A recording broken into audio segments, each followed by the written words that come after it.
అల్లూరి సీతారామరాజు జిల్లా వైద్యాధికారి కృష్ణమూర్తి నాయక్పై వస్తున్న ఆరోపణలు ఇప్పుడు మరింత సంచలనంగా మారుతున్నాయి. గత వారం రోజులుగా ప్రైమ్ 9 ఛానల్లో వరుస కథనాలు ప్రసారమవుతుండటంతో బాధితులు ఒక్కొక్కరుగా బయటకొస్తున్నారు. తనకు వ్యతిరేకంగా మాట్లాడిన వారిని ఒత్తిడికి గురి చేయడం, విధులకు హాజరు కాని ఉద్యోగుల్ని కాపాడటం, అవసరమైతే ముఖ్యమంత్రి కార్యాలయం పేరు కూడా ఉపయోగిస్తున్నారన్న ఆరోపణలు ఇప్పుడు జిల్లాలో చర్చనీయాంశంగా మారాయి.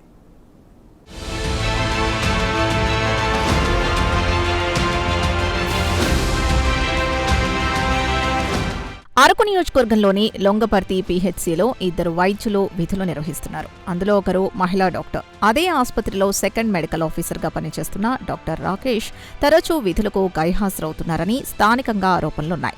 దీనిపై పలుమార్లు ఫిర్యాదులు కూడా వెళ్లినట్లు తెలుస్తోంది. స్థానిక జెడ్పీటీసీ సభ్యుడు కూడా ఆయనపై చర్యలు తీసుకోవాలని డిమాండ్ చేసినట్లు సమాచారం. విధులకు సక్రమంగా హాజరు కాకపోవడంతో డీడీఓ అధికారిగా ఉన్న మహిళా డాక్టర్ రాకేష్ జీతాన్ని నిలిపివేశారు. ఇదే ఇప్పుడు వివాదానికి కేంద్రంగా మారింది. డాక్టర్ రాకేష్ కి వెంటనే జీతం విడుదల చేయాలని జిల్లా వైద్యాధికారి కృష్ణమూర్తి నాయక్ తీవ్ర ఒత్తిడి తెచ్చినట్లు మహిళా డాక్టర్ ఆరోపిస్తున్నారు. నాయుడు సార్ డిమాండ్ ఇచ్చోగా ఉన్నప్పుడు ఆయన కూడా ఒకసారి విజిట్కి వచ్చినప్పుడు సార్ అబ్సెంట్ గా ఉన్నారని సాలరీ స్టాప్ చేయమన్నారండి. అది 6 months అంటే 2025లో సార్ ఉన్నప్పుడు నాయుడు సార్ ఉన్నప్పుడు సార్ చెప్పిన ఇన్స్ట్రక్షన్స్ బట్టి నేను సాలరీ స్టాప్ చేశాను. నెక్స్ట్ మళ్ళీ అప్పుడు డిఐఓ మేడం కమలా మేడం కూడా విజిట్కి వచ్చినప్పుడు సార్ ఆబ్సెంట్ అనమాట. అది కూడా మేడం నోట్ చేసుకున్నారు.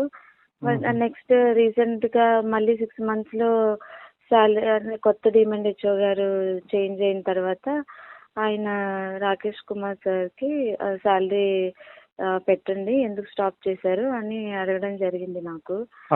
సార్ ఆల్రెడీ అంటే ఇర్రెగ్యులర్ గా ఉన్నారు. చాలా మంది లోకల్ లీడర్స్ నుంచి, పబ్లిక్ నుంచి అండ్ ఈవెన్ ఎంపీడీఓ గారు విజిట్ అప్పుడు, ప్రీవియస్ డిమాండ్ హెచ్ఓ గారు విజిట్ అప్పుడు ఆయన ఆబ్సెంట్ గా ఉండడం వల్ల నోట్ చేశారు సార్, సాలరీ స్టాప్ చేయమని చెప్పారు అని నేను సార్కి చెప్పాను.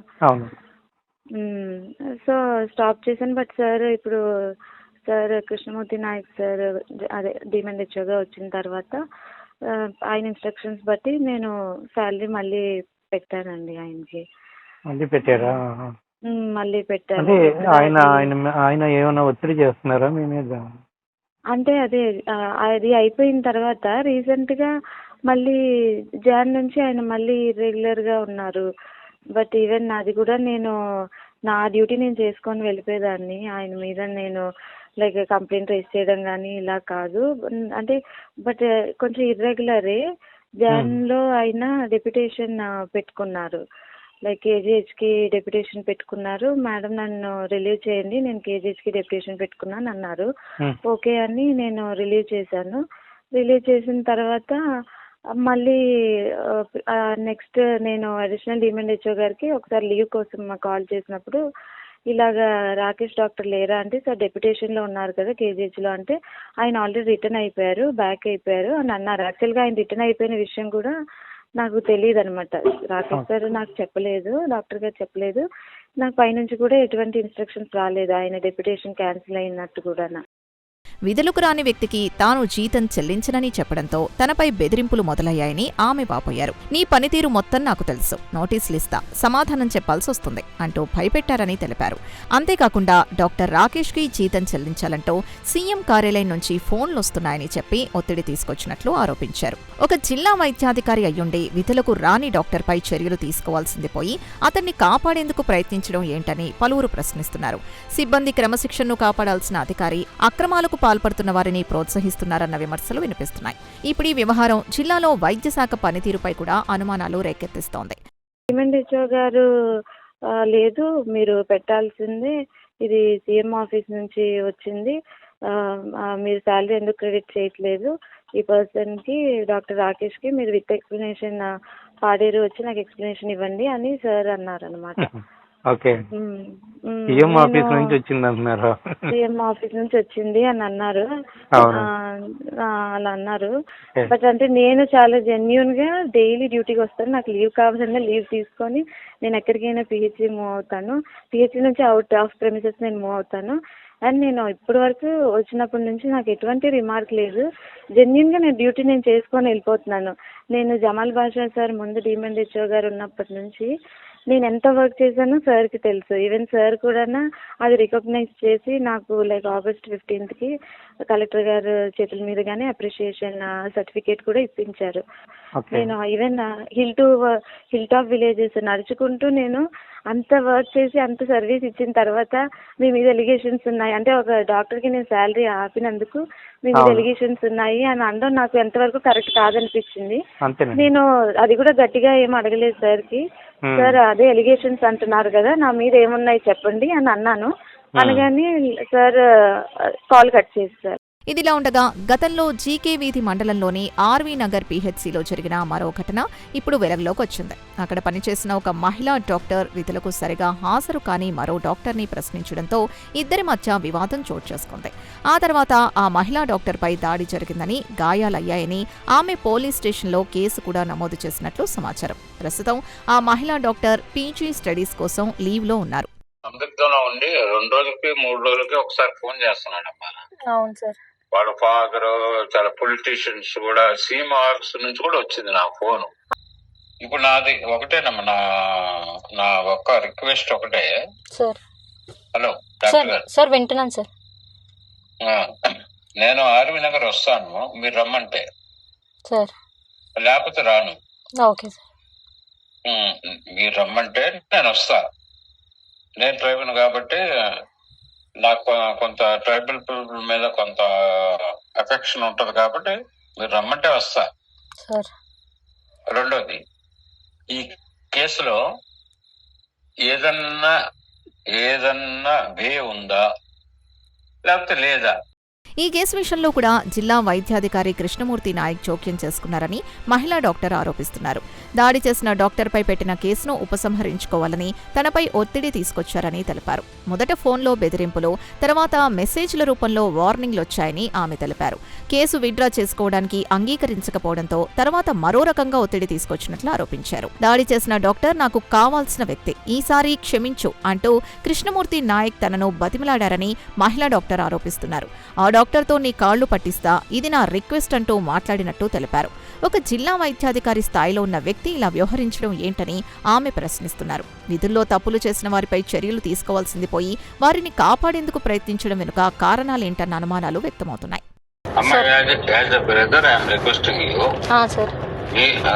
ఒక 3 ఆప్షన్స్ ఇచ్చానమ్మా. పెద్ద మనుషుల్ని పిలిపించి మాట్లాడి ఫైన్ వేయమంటే ఫైన్ వేస్తామమ్మా. లేదు మీకు కాళ్ళు పట్టించమంటే పట్టిస్తా, లేదు మీకు సారీ చెప్పిస్తామంటే చెప్పిస్తామా. సార్ అయితే నేను ఒకసారి మా ఫాదర్ తో మాట్లాడి మీకు మళ్ళీ కాల్ చేస్తాను సార్. మీ సార్ ఇలా కాల్ చేశారని చెప్పి కొంచెం మీరు కొంచెం పర్సనల్ గా తీసుకోండి. నేను వస్తా అమ్మా, ఆర్వీ నగర్ నేను వస్తాను. అది మీడియాకు కూడా ఇప్పిస్తా అమ్మా. ఒకవేళ కాళ్ళు పట్టుకున్నాడంటే తప్పు చేశాడు కాబట్టి నేను మీడియాకి ఇప్పిస్తాను. Okay sir. కొంచెం చూడమ్మా కొంచెం. ఓకే సార్, మా ఫాదర్ తో మాట్లాడి మీకు ఇప్పుడే కాల్ బ్యాక్ చేస్తాను సార్. కాదమ్మా, నాకు చాలా భయంకరంగా కాల్స్ వస్తున్నాయి, సీఎం ఆఫీస్ నుంచి వస్తున్నాయమ్మా నాకు. వాటికి ఫైన్ ఏమంటే మోర్ దాన్ 5-6-7 lakhs దాకా వేస్తానమ్మా. లేదు సార్, ఒక్క రూపాయి కూడా నాకు వద్దు సార్. అలాంటి ఫ్యామిలీలో మేము లేము. లేదు సార్. కాదమ్మా. ఇక ఇక్కడ కూడా సీఎం కార్యాలయం పేరు ప్రస్తావించారని మహిళా డాక్టర్ చెబుతున్నారు. రోజూ సీఎం ఆఫీస్ నుంచి ఫోన్లొస్తున్నాయి, ఈసారి వదిలేయండి అంటూ ఒత్తిడి తీసుకొచ్చినట్లు ఆరోపించారు. దీంతో ఇప్పుడు మరో పెద్ద ప్రశ్న ముందుకొస్తోంది. నిజంగానే సీఎం కార్యాలయం పేరును ఉపయోగించి ఒత్తిళ్లు తెస్తున్నారా, లేక తమ ప్రభావాన్ని చూపించేందుకు అలా చెబుతున్నారా అన్న చర్చ జిల్లాలో జోరుగా సాగుతోంది. మేడం ఇలా నైట్ టైమ్ కీస్ తీసేసి ఉంటుంది, బాటిల్స్ అవి పడిపోయి ఉంటున్నాయి మేడం అనేసి చెప్పారు చాలా సార్లు. స్టాఫ్ కూడా, ఆశా వర్కర్స్ కూడా అన్నారు, అమ్మ ఇలా ఉంటుంది గబుక్కుని వెళ్ళలేం కదా మగోళ్ళు ఉంటే అనేసి. అంటే నేను అన్నాను, అప్పుడు సార్ మీకు ఇలాగ సప్పర్లో ట్రాన్స్ఫర్ ఇచ్చారు కదా సార్, మీరు అక్కడికి వెళ్ళిపోండి, ఈ సబ్ సెంటర్ ని ఖాళీ చేయండి అనేసి చెప్పాను. చెప్తేనేమో అతను అగ్రెసివ్ గా అసలు మీరెవరు నాకు చెప్పడానికి అనేసి నాతో సింగులర్ గా మాట్లాడారు. అప్పుడు ఓకే. నేను నా హెచ్ఓడికి నేను చెప్పాలి కదా. సో అవునండి. నేను ఈయనకి కాల్ చేశాను. కాల్ చేసి సార్ ఇలాగా ఎవరికండి? సెకండ్ డిఎండి చూడండి. డిఎంహెచ్ ఇతనే కృష్ణమూర్తి నాయక్ కి ఓకే. ఫోన్ చేసి నేను చెప్పాను అనమాట. సార్ ఇలాగా సెకండ్ ఎంఓతో ఇష్యూ ఉంది సార్, అది ఖాళీ చేయమని చేయట్లేదు, సప్పర్లే వేస్తారు కదా సార్, అక్కడికి వెళ్ళిపోమని చెప్పండి, ఇది వెకేట్ చేయమనండి, సబ్ సెంటర్ లో ఉండడం ఎందుకు సార్, అక్కడ అంతా లేడీ స్టాఫ్ వెళ్తారు, ఆశాలు వెళ్తారు, సిఎస్డబ్ల్యూలు వెళ్తారు, తర్వాత ఎంఎల్హెచ్పి వెళ్ళి అక్కడ వర్క్ చేసుకోవాలి అనేసి అంటేనేమో ఏంటి నువ్వెవరు చెప్పడానికి, డాక్టర్ చౌదరి అని పిలువు ఆ అబ్బాయిని, అర్థమైందా, అతను నాకు సంబంధించిన వ్యక్తి, అతని మీద ఏమైనా కంప్లైంట్ ఇచ్చామంటే ఇంకా అన్నట్టు మాట్లాడాడు అనమాట. ఇదేంటి ఇలా మాట్లాడుతున్నారని చెప్పి నాకు అసలు ఏం అర్థం కాలే. ఫస్ట్ కట్ చేశాను. కట్ చేసిన తర్వాత వెంటనే నాకు మెసేజ్లు ఎలాగంటే ఇది నీ పర్ఫార్మెన్స్, ఇది సింగులర్ గా అనమాట, ఇది నీ పిహెచ్ అని నన్ను టార్గెట్ చేశాడు. సరే టార్గెట్ చేశాడు. తర్వాత ఏం తెలిసింది, వాళ్ళ చిన్న అబ్బాయిను ఈ డాక్టర్ ఇంటర్ క్లాస్మేట్స్ అంట. సరే ఇప్పుడు ఓకే అలా చేశారు, అయిపోయింది. అది చూసుకొని అతను స్టాఫ్ అందరి ముందు నన్ను కొట్టడానికి వచ్చాడు. చింతపల్లి స్టేషన్ లో కంప్లైంట్ ఇచ్చాను నేను. ఎఫ్ఐఆర్ ఫైల్ చేయనివ్వలేదు అతను, ఫోన్ చేసి ఎఫ్ఐఆర్ ఫైల్ చేయొద్దు అనేసి అంటే అప్పుడు ప్రెషర్ తీసుకొచ్చి నేను ఎందుకు అసలు కంప్లైంట్ ఇవ్వరు, దెబ్బలతో నేను వచ్చాను, 100 కాల్ చేసి వచ్చాను, దెబ్బలతో అతను కొట్టిన దెబ్బలతో నేను వచ్చాను, ఎవిడెన్స్లు ఉన్నాయి, ఐ విట్నెస్లు ఉన్నాయి, స్టాఫ్ చూసారు, ఇంకా అంతకుమించి ఏం కావాలి అని చెప్పి నేను గట్టిగా ఫైట్ చేసి మొత్తానికి ఎఫ్ఐఆర్ చేయించాను. చేయిస్తే Zone 4 కి ట్రాన్స్ఫర్ ఇప్పించాడు ఆ డాక్టర్ కి. మరి ఎంత డబ్బులు తీసుకొని ఇప్పిస్తాడు ట్రాన్స్ఫర్ లేని టైంలోని? Zone 4 అంటే అనంతపూర్ అటువైపు. ఓకే. ఇప్పించాడు. నేను తిరగని ఆఫీస్ అంటూ లేదు తెలుసండి. ఎస్పీ ఆఫీస్కి వెళ్ళాను, కలెక్టర్ ఆఫీస్కి వెళ్ళాను, పిఓని కలిసాను, ఎవరిని కలిసిన ఏం ఉపయోగం లేదు, మొత్తం అందరినీ డబ్బులతో మేనేజ్ చేస్తారు. సరే ఇంకా అలా ఉండగా ఇంకా రిజల్ట్స్ వచ్చాయి, ఇంకా వచ్చేసాను, వీళ్ళ కర్మ వీళ్ళు అనుభవిస్తారని. సో అతను చేసుకున్నవి ఇప్పుడు ఒక్కొక్కటి బయటపడుతున్నాయి. అదంతా మనమే ప్రైమ్ లైన్ చేస్తున్నాం స్టోరీ అంతా. ఎప్పుడైతే నేను ఇలాగా నేను నేషనల్ హిస్టరీ కమిషన్ కి పెట్టేశానండి మెయిల్. Okay okay.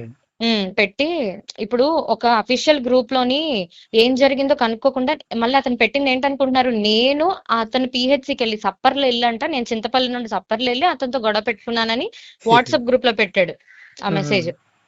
పెడితే స్క్రీన్ షాట్స్ పెట్టుకున్నాను. పెట్టి అసలు మినిమం ఒక డిపార్ట్మెంటల్ ఎంక్వైరీ లేదు, ఏం జరిగిందో లేదు, కనుక్కోకుండా ఒక లేడీ డాక్టర్ ని సింగులర్ గా నేను వెళ్ళి కొట్టానని అబద్ధం ఎలా పెడతారండి అఫీషియల్ గ్రూప్ లో?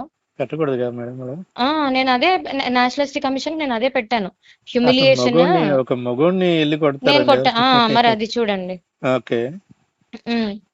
అసలు ఎంత టార్చర్ చూపించాడో, ఒక్క నెలంతా పర్సనల్ టార్గెట్ చేసేసి వాడిని ఏమొచ్చి పంపించేసి, నాకేమో ఎల్పిసి ఇవ్వవా, నువ్వు ఎందుకు ఇవ్వవు, కేసు విత్డ్రా చేసుకో, విత్డ్రా చేస్తే నీకు 6 to 7 lakhs కంపెన్సేషన్ ఇప్పిస్తాను అని ఫోన్లు చేశారు. ఎవరైనా డాక్టర్ అండి? లేదు, DMH sir. Okay. Audio record ఉంది, రాంబాబు సార్ పెట్టాను అది. నాకు కూడా ఒకసారి సెండ్ చేయండి మేడం. పెడతాను. ఇదే నెంబర్ అండి, వాట్సాప్ నెంబర్. పెడతాను. సెండ్ చేయండి మేడం. నేను అన్నాను నాకు రూపాయి కూడా నాకు అవసరం లేదు సార్, నాకు పరువు ఏ స్టాఫ్ ముందు అయితే చెయ్యి ఎత్తాడో ఆ స్టాఫ్ ముందు నాకు సారీ చెప్పానండి చాలా అని అన్నాను. అవునండి అవును, అంతే కదా మేడం. ఒక మెడికల్ ఆఫీసుని కొట్టారంటే ఈడండ చూసుకున్నాడు, ఎంత తప్పు అండి అది. మళ్ళీ పైపెచ్చు ఆయన్ని వెనకేసుకు రావడం అయినా. ఇక పీజీ స్టడీస్ కోసం రిలీవ్ కావడానికి డబ్బులు తీసుకున్నారన్న ఆరోపణలు మరింత సంచలనంగా మారాయి. పీజీ లీవ్ రిలీవ్ ఆర్డర్ల కోసం ఒక్కొక్కరి వద్ద 10,000 రూపాయలు తీసుకున్నారని మహిళా డాక్టర్ ఆరోపించారు. ఇప్పటికే అక్రమాలు, ఒత్తిళ్లు, బెదిరింపుల ఆరోపణలు ఎదుర్కొంటున్న కృష్ణమూర్తి నాయక్పై ఇప్పుడు అవినీతి ఆరోపణలు కూడా రావడం చర్చనీయాంశంగా మారింది. తాను చేసిన తప్పులకే పరిమితం కాకుండా సీఎం కార్యాలయాన్ని కూడా తన ప్రభావానికి ఉపయోగిస్తున్నారన్న ఆరోపణలు ఇప్పుడు రాజకీయ వర్గాల్లోనూ చర్చకు దారితీస్తున్నాయి. ఎందుకు చెప్తున్నాను వినండి. మా రిలీవింగ్ కి పర్ డాక్టర్ 10,000 తీసుకున్నారు ఆయన. Per doctor 10,000. ఆ 10,000 మేము ఫోన్ పే చేసేంత వరకు నైట్ 10 o'clock వరకు మేము ఆఫీస్ లోనే ఉన్నాం. మాకు రిలీవింగ్ 10 గంటలకు ఇచ్చాడు. మేము మొత్తం 11 మంది రిలీవ్ అయ్యాము. ప్రతి ఒక్కరి దగ్గర 15,000 ఫోన్ పే అందేంత వరకు కూడా మాకు మా రిలీవింగ్ లెటర్ మా చేతికి ఇవ్వలే. కొత్తగా వచ్చిన డాక్టర్స్ కి 5,000 తీసుకున్నంత వరకు వాళ్ళకి అపాయింట్మెంట్ లెటర్ ఇవ్వలేదు. మీరు ఫోన్ పే స్క్రీన్ షాట్ ఉంది మీ దగ్గర? ఫోన్ పే వాళ్ళ అకౌంట్ కి చేయించుకోలేదు, వేరే పర్సన్స్ ఇచ్చి ఒక డాక్టర్ ఎంచుకుంటారు వాళ్ళు. అవునండి. ఎంచుకొని నువ్వు డీల్ మాట్లాడుకొని మిగిలిన దగ్గర నుంచి నువ్వు మాకు తీసుకొచ్చి ఇవ్వాలి అని అంటారు. కూటమి ప్రభుత్వానికి చెడ్డ పేరు వచ్చేలా వ్యవహరిస్తున్న అధికారులపై తక్షణం చర్యలు తీసుకోవాలని అధికార పార్టీ నాయకులే డిమాండ్ చేస్తున్నారు. వరుసగా బయటకొస్తున్న ఆరోపణల నేపథ్యంలో ప్రభుత్వం ఈ వ్యవహారాన్ని ఎంత సీరియస్గా తీసుకుంటుందో చూడాలి.